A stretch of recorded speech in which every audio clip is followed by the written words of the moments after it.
اعوذ باللہ من الشیطان الرجیم بسم اللہ الرحمن الرحیم۔ معزز ناظرین، ہم آپ کو اپنے چینل پہ خوش آمدید کہتے ہیں اور امید کرتے ہیں کہ آپ اپنے پیاروں کے ساتھ خوشحال اور خوش باش ہوں گے۔ ایک دفعہ کا ذکر ہے کہ کسی شہر میں دو بھائی رہتے تھے۔ بڑا بھائی بہت ہی امیر اور مالدار تھا، جبکہ چھوٹا بھائی نہایت غریب اور مفلس تھا۔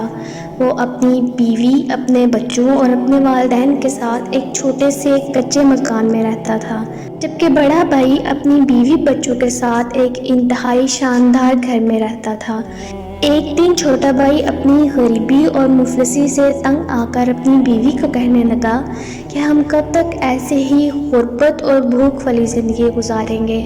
میں دوسرے شہر جاتا ہوں اور کوشش کرتا ہوں کہ مجھے کوئی اچھی نوکری مل جائے تاکہ ہمارے دن بھی بدل جائیں اور ہم ایک اچھی زندگی گزار سکیں۔ اس کی بیوی روز روز کی بھوک اور افلاس سے تنگ آ چکی تھی، اس لیے وہ بھی اپنے شوہر کے پردیس جانے پر راضی ہو گئی۔ اس طرح اس کا شوہر اپنے ساتھ ضروری سامان لے کر دوسرے شہر کی طرف روانہ ہو گیا۔ اس کے پردیس جانے کے بعد کافی دنوں تک اس کی کوئی خیر خبر نہ آئی اور اس وجہ سے اس کی بیوی بہت زیادہ پریشان ہو گئی۔ جب وہ اپنے بچوں اور اس کے والدین کی بھوک کو دیکھ کر بہت زیادہ پریشان ہوئی تو اس نے سوچا کہ وہ اپنے شوہر کے بڑے بھائی کے گھر جائے۔ چنانچہ وہ اپنے شوہر کے بڑے بھائی کے گھر گئی اور اسے سارا واقعہ بتایا۔ اس کے شوہر کا بڑا بھائی اپنی بیوی سے کہنے لگا کہ یہ تمہاری اور تمہارے بچوں کی خدمت کرے گی، اس سے سارا دن کام کرواؤ اور بدلے میں جو کچھ کھانے میں بچے وہ اسے دے دیا کرنا۔ چنانچہ اس کی بھاوج اس کو کام پر رکھنے کے لیے راضی ہو گئی۔ وہ عورت سارا دن اس کے گھر کا کام کاج کرتی، اس کے بچوں کی خدمت کرتی اور بدلے میں اس کی بھاوج اس کو بچا کچا کھانا دے دیتی اور ساتھ اس کو بہت سی باتیں بھی سناتی۔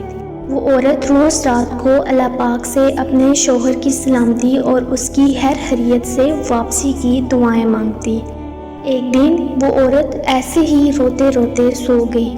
سوتے ہوئے اس نے خواب میں دیکھا کہ ایک نقاب پوش بی بی تشریف لائی ہیں اور کہتی ہیں کہ اے بی بی، تم اپنے شوہر کے لیے پریشان نہ ہو، انشاءاللہ تمہارا شوہر بالکل ٹھیک ٹھاک اپنے گھر واپس آ جائے گا۔ جمعرات والے دن سے 10 دن تک 10 بیویوں کی کہانی سنو اور اس کے بعد 10ویں دن انہی 10 بیویوں کی نیاز دلاؤ اور اس کے بعد 10ویں دن میٹھی روٹی کا ملیدہ بنا کر 10 لڈو بناؤ اور اس پر 10 بیویوں کی نیاز دلواؤ، انشاءاللہ تمہاری مراد پوری ہوگی۔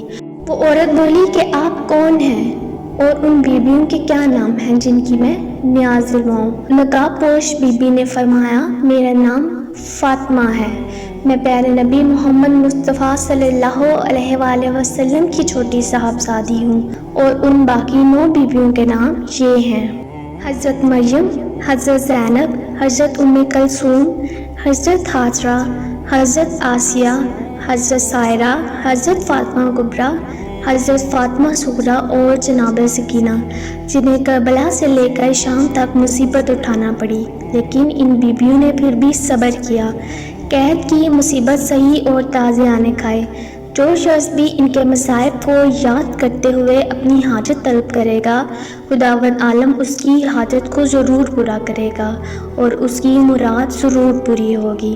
وہ عورت جب خواب سے بیدار ہوئی تو کیا دیکھتی ہے کہ وہ جمعرات کا دن تھا۔ وہ اپنی دوستوں کے پاس گئی اور انہیں اپنا سارا خواب سنایا اور انہیں کہنے لگی کہ تم لوگ میرے پاس بیٹھ کر جناب سیدہ کی کہانی سن لیا کرو۔ اس کی دوستیں اس کے پاس آتی اور وہ سب لوگ بیٹھ کر ان 10 بیویوں کے مصائب کو یاد کرتے۔ 9 دن گزر گئے۔ جب 10واں دن آیا تو کسی نے دروازے پر دستک دی۔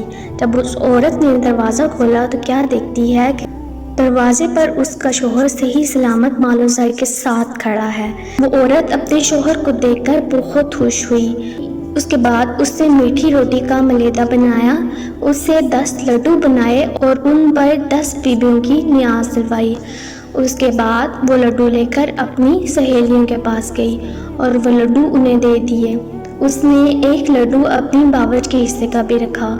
وہ لڈو لے کر اپنی باورچ کے پاس گئی اور جب اس کو وہ لڈو دیا تو اس مغرور عورت نے یہ کہہ کر لڈو واپس کر دیا کہ ہم ایسی اینٹ پتھر جیسی چیزیں نہیں کھاتے، تم اپنا لڈو واپس لے جاؤ۔ وہ عورت غمگین ہو کر لڈو لے کر واپس آئی اور اس کے بعد اپنے شوہر، اس کے والدین اور اپنے بچوں کے ساتھ ہنسی خوشی زندگی گزارنے لگے۔ دوسری طرف اس مغرور عورت کا کیا حال ہوا، یہ جاننے کے لیے اس ویڈیو کو مکمل دیکھیے۔ رات کو جب وہ عورت سوئی، صبح اٹھی تو دیکھتی ہے کہ اس کا گھر بکھرا پڑا ہے، تمام مال و دولت اور اس کے بچے غائب ہو گئے ہیں۔ یہ دیکھ کر وہ اور اس کا شوہر بہت زیادہ پریشان ہوئے اور رونے لگے۔ روتے روتے جب انہیں بھوک لگ گئی تو انہوں نے دیکھا کہ کھانے کے لیے تھوڑی سی گندم کی بوسی پڑی ہوئی ہے۔ انہوں نے سوچا کہ اس کو پکا کر کھا لیا جائے۔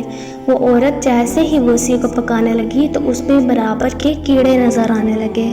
یہ دیکھ کر دونوں میاں بیوی بہت زیادہ پریشان ہو گئے۔ بھوک سے تنگ آ کر اس کے شوہر نے بیوی کو کہا کہ چلو میری بہن کی طرف چلتے ہیں، کم از کم وہاں کھانے کے لیے کچھ تو مل جائے گا۔ وہ دونوں پیدل ہی روانہ ہوئے۔ چلتے چلتے بہت زیادہ تھک گئے۔ رستے میں انہیں ہرے چنوں کا کھیت نظر آیا۔ شوہر اپنی بیوی سے کہنے لگا کہ تم یہاں پر بیٹھو، میں چنوں کی تھوڑی سی بالیں توڑ کر لاتا ہوں۔ وہ شخص چنوں کی بالیں لے کر آیا۔ جیسے ہی ان بالوں کو اس کی بیوی نے ہاتھ لگایا وہ سوکھ کر گھاس بن گئی۔ وہ دونوں بہت زیادہ پریشان ہوئے۔ اس کے بعد انہیں گنے کا ایک کھیت نظر آیا۔ اس کا شوہر بہت زیادہ گنے توڑ لایا اور جیسے ہی اس کی بیوی ان گنوں کو ہاتھ لگاتی گئی وہ بھی سوکھ کر گھاس بن گئے۔ اس کے بعد وہ دونوں گھاس کو پھینک کر بہن کے گھر کی طرف چل دیے۔ جب وہ وہاں پر پہنچے تو اس کی بہن نے ان کو بچھونا بچھا کر دیا، جس پر انہوں نے تھوڑی دیر آرام کیا اور اس کے بعد ان کی بہن کھانا لے کر آئی۔ کھانے کو دیکھ کر وہ دونوں بہت زیادہ خوش ہوئے، لیکن جیسے ہی اس کی بیوی نے اس کھانے کو ہاتھ لگایا کھانا سڑ گیا۔ وہ دونوں بہت زیادہ پریشان ہوئے اور اس کے بعد کھانے کو دفنا کر سو گئے۔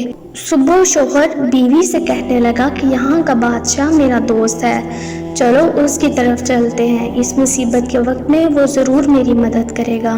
وہ دونوں بادشاہ کے پاس پہنچے تو بادشاہ نے اپنے دوست کو پہچان لیا، ان کو ایک الگ کمرہ دیا اور اپنے نوکروں کو حکم دیا کہ ان کو 7 رنگ کا کھانا کھلایا جائے۔ بادشاہ کے غلام ان لوگوں کے لیے 7 رنگ کا کھانا لے کر آئے۔ وہ ہاتھ دھو کر جب کھانے کی میز پر بیٹھے تو جیسے ہی اس کی بیوی کھانے کو ہاتھ لگاتی گئی کھانا سڑ جاتا، ایک ایک کر کے سارا کھانا خراب ہو گیا اور اس پہ کیڑے نظر آنے لگ گئے۔ یہ دیکھ کر وہ دونوں بہت زیادہ پریشان ہوئے۔ اس کی بیوی نے سر پکڑ لیا اور کہنے لگی کہ اے اللہ پاک، ہم کب تک ایسے ہی بھوکے رہیں گے؟ بھوک کی وجہ سے میری جان نکلے جا رہی ہے۔ اس کے بعد انہوں نے اس کھانے کو دفنایا اور سو گئے۔ صبح اٹھ کے وہ وہاں سے نکلے۔ جب چلتے چلتے تھک گئے تو دریا کے کنارے بیٹھ گئے۔ وہ دونوں بہت غمزدہ بیٹھے تھے۔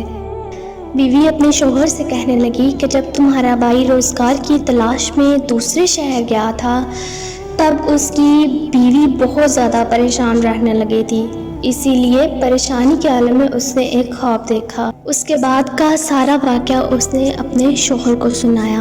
شوہر وہ سن کر بہت زیادہ غصے میں آ گیا اور اپنی بیوی کو کہنے لگا کہ کم بخت، تم نے اتنے غرور اور تکبر والے الفاظ کیوں کہے؟ اللہ پاک سے معافی مانگو، ہو سکتا ہے ہماری یہ مشکل ٹل جائے۔ اس کے بعد اس کی بیوی روتی رہی۔ اس کے بعد وضو کیا، نماز پڑھی، اللہ پاک سے معافی مانگی اور دریا سے ریت لے کر اس کے 10 لڈو بنائے اور ان پر 10 بیویوں کی نظر دی۔ باعجاز بی بی ام کلثوم و حضرت زینب علیہ السلام وہ لڈو موتی چور ہو گئے۔ ان دونوں نے لڈو دیکھ کر درود پڑھا۔ اس کے بعد 5 لڈو شوہر نے کھائے اور 5 لڈو اس کی بیوی نے کھائے اور دونوں نے پانی پی کر شکر ادا کیا۔ اس کے بعد وہ دونوں اپنے گھر کی طرف چل دیے۔ گھر پہنچتے ہی دیکھتے ہیں کہ ان کا گھر بالکل صحیح سلامت اور اپنی اصلی حالت میں ہے۔ بچے قرآن پاک کی تلاوت کر رہے ہیں۔ بچے اپنے والدین کو دیکھ کر بہت خوش ہوئے اور انہوں نے بھی اپنے بچوں کو دیکھ کر اللہ پاک کا شکر ادا کیا۔